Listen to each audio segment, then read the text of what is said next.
By Andrew Hare, Bloomberg. Getty Images. Gary Cohn, the former second-in-command at Goldman Sachs, should follow Stephen Bannon out the door and resign as Donald Trump's chief economic advisor in the White House. Unlike Bannon, he should resign on principle. He should resign, not because of anything he has done wrong, in fact, quite the contrary, but because it is the right thing for him to do in the wake of Trump's disgraceful reaction to the horrific events that played out last weekend in Charlottesville, Virginia. He should resign despite the fact the stock markets will probably react negatively to the departure of one of the only halfway sane economic voices in this administration. He should resign for his own dignity and so that the reputation he worked so hard to build on Wall Street during the last 30 years doesn't get further destroyed by the monster that is Donald Trump. Will he? That's a question that plenty of people on Wall Street and in Washington have been debating this week. There has been some reporting since Trump's pathetic question-and-answer session on Tuesday from the lobby of Trump Tower that Cohn is deeply upset, according to Maggie Haberman, at the New York Times, and disgusted, according to her colleague Glenn Thrush, about Trump's defense of white nationalists, neo-Nazis, and their tiki torch-carrying brethren. I am told Cohn is dying inside the Trump lunatic asylum, and that this is a real inflection point for him. It should be. During previous interviews with me, he has made it clear that it is increasingly difficult for him to stay in an administration that, among other things, has advocated keeping Muslims out of the country, rejected the Paris Climate Accord, and doesn't seem to be able to accomplish the things he cares about. He has told me that he's in it mainly for the chance to reform the tax code, which hasn't been overhauled in 30 years.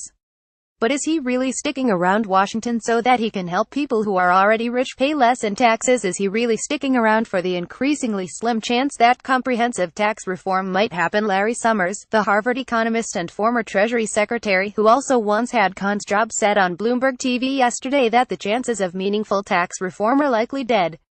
So what gives? Gary, why put up with this shit anymore? Following Trump's Tuesday afternoon diatribe, I texted Cohn, wondering how he and Steve Mnuchin, the Treasury Secretary, both very wealthy, Jewish, former Goldman partners, could stand by Trump's side during the impromptu press conference where he doubled down on his failure to condemn the white nationalists that marched Charlottesville, Virginia, resulting in the killing of Heather Heyer.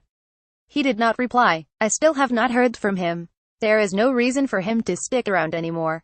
There is no economic agenda that has much of a near-term chance of getting done. He has already successfully converted his $250 million fortune in Goldman stock into Treasury securities on a tax-deferred basis. No one can take away from his resume the fact that he was the nation's top political economic advisor, just as were his former Goldman colleagues Robert Rubin and Stephen Friedman. Summers has also strongly implied that he should resign, on principle. He said if he were in Cohn's shoes he would resign, but added that he learned long ago not to stand in other people's shoes. So what's holding Cohn back from doing what is so obviously the right thing for him to do? Why is he continuing to serve such an incompetent leader? I think the answer is ego.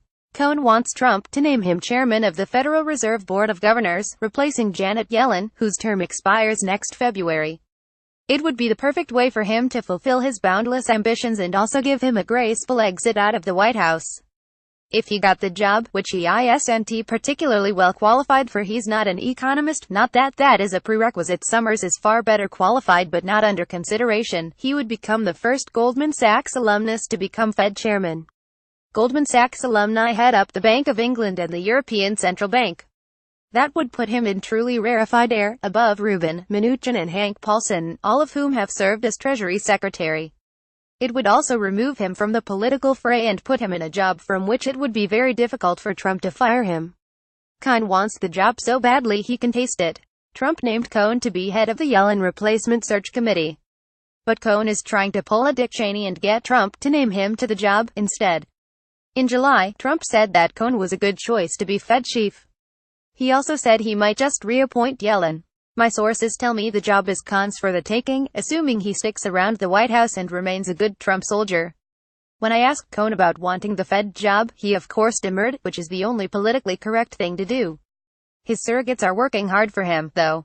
William Dudley, a former Goldman partner who has been president of the Federal Reserve Bank of New York since 2009, said in a recent interview with the Associated Press that Cohn would be a reasonable candidate for the job as Fed chief but declined to recommend any other people along with Cohn.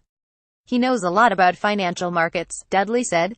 He knows lots about the financial system. He added that Cohn's lack of a doctorate in economics was not a drawback for a Fed chief. The right thing for Cohn to do is resign. He has no business any longer in the Trump administration. By staying, he is allowing Trump to borrow his credibility, in the words of Thomas Ricks, the Pulitzer Prize-winning journalist, and ruin it. Can he put aside his personal ambition to be Fed chair in order to save his dignity and do what is clearly the right thing? No doubt this is what Cohn and his family are discussing during his respite in the Hamptons. Do you want to have a boss like Donald Trump? Summers said on Bloomberg, after being asked whether Cohn should resign. How do you face your children? It's the right question, Gary.